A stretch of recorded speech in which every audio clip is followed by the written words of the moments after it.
Please welcome Lieutenant Governor Timothy P. Murray. Morning, Democrats. Doesn't the city of Springfield look great this morning? All right. Well, you know, it's great to see you all on Facebook, but it's even better to see you in person. There's no doubt that technology is revolutionizing our politics, so I hope you're able to pick up one of the Tim Murray thumb drives we've been handing out this morning. It's a useful tool and a reminder to go to our website, timmurray.org, so we can sign up and stay connected, because we all know that we've got to do our work in preparing for 2010 to make sure that we keep Massachusetts on the right track. Now more than ever, Democrats have to stay together and fight for the values we believe in. These times are tough, no doubt about it, and there's plenty of bad news that goes around. Many of our friends and neighbors are making sacrifices. Some are struggling to keep food on the table or a roof over their head. Times are tough, but we know the people of Massachusetts are even tougher. And our party is tough as well, because you're here. There are hundreds of other things that you could be doing on a beautiful Saturday in June, but you're here because you care about our party. You care about your community, and you're doing your part to help Massachusetts get through these challenging times. And you know what? That's good news. These days, it's easy to get down and sometimes pessimistic from the drumbeat of bad news that we read or hear or see every day, but that's not the whole thing. Good things are happening. We're making progress, and we can't get discouraged. There is some good news out there, even if it doesn't always make its way to the headlines. Now, I trust your judgment. So you tell me if this is good or bad news. Over the past 2 years, we've made health care reform work. Over 430,000 people in Massachusetts now have access to quality, affordable health care. Is that good news?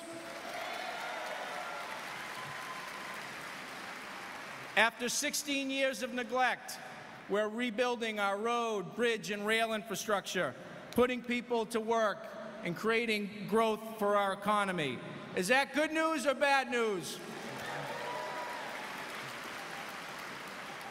Under Governor Patrick's leadership, we're making Massachusetts a leader in alternative and renewable energy. Good news or bad news? We're bringing broadband internet access to every region of the state. Good news or bad news? Good news.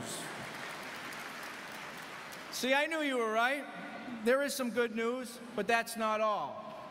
From affordable housing to the life sciences, to rebuilding libraries and science labs, to preserving our environment, finding new ways that we can support cities and towns in public education. Even in tough times, we are making progress. And by making these investments, we not only create jobs, we renew a commitment to generational responsibility to try to leave things better than we found them. It may not lead the news at 6, but it's true and it's real, and it's happening because of you. Because in 2006, you said this Commonwealth could do better, and you elected a leadership that shares your vision. This is no time to turn back. Even on the toughest issues, we're making progress. I've had the opportunity to take the lead on fighting homelessness, substance abuse, and the terrible scourge of domestic violence. And in every case, we're not content to do things the same old way and hope for better outcomes. We're shaking the status quo and demanding better results. And when it comes to standing up and doing the right thing in tough times, there's no better example for us to follow than our veterans. One of Governor Patrick's early initiatives was to establish a special council on veteran services, and it's been an honor for me to lead that effort. And I'd like to ask you all in this hall to join me in a special recognition. We are joined here today by a gentleman named Ed Barucki, a World War II veteran and survivor of Pearl Harbor from Southampton. Ed, thank you for your service.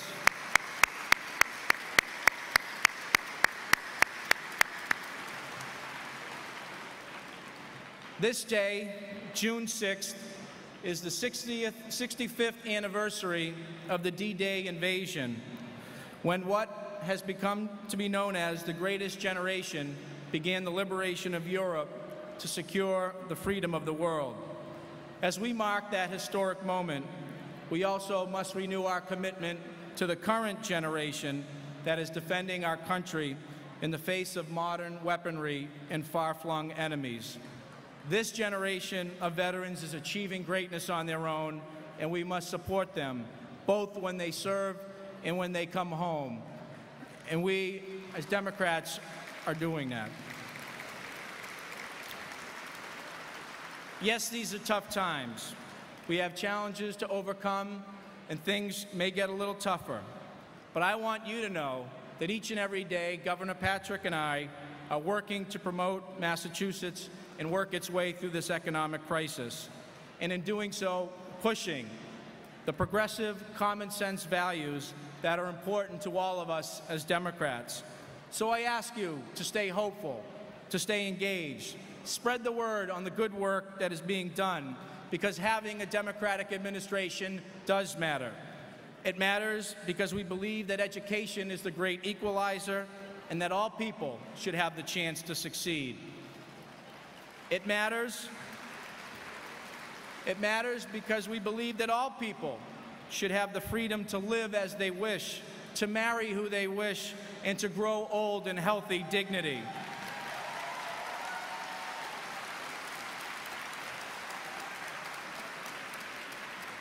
And for the sake of our Commonwealth, we believe that government should build up our society, not tear it down. My fellow Democrats, let us continue our efforts in building Massachusetts up. Thank you.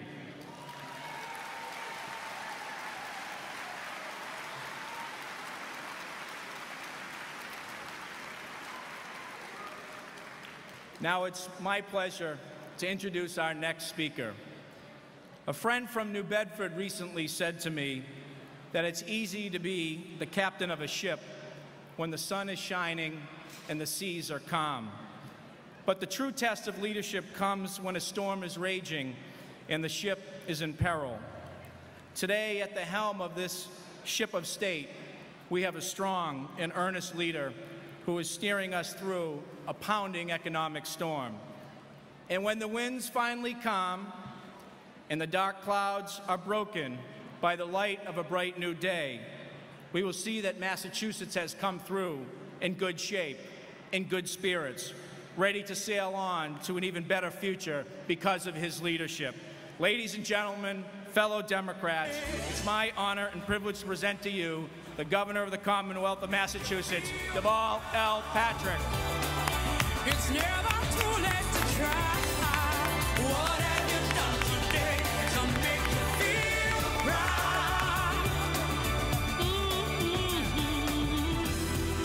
You could be so many if you make that grab for freedom. Thank you. What have you done? Thank you. Thank you so much. Thank you so much. Thank you, Lieutenant Governor Murray, for that generous introduction and for your superb partnership. We have the best lieutenant governor any governor could hope to have in Tim Murray.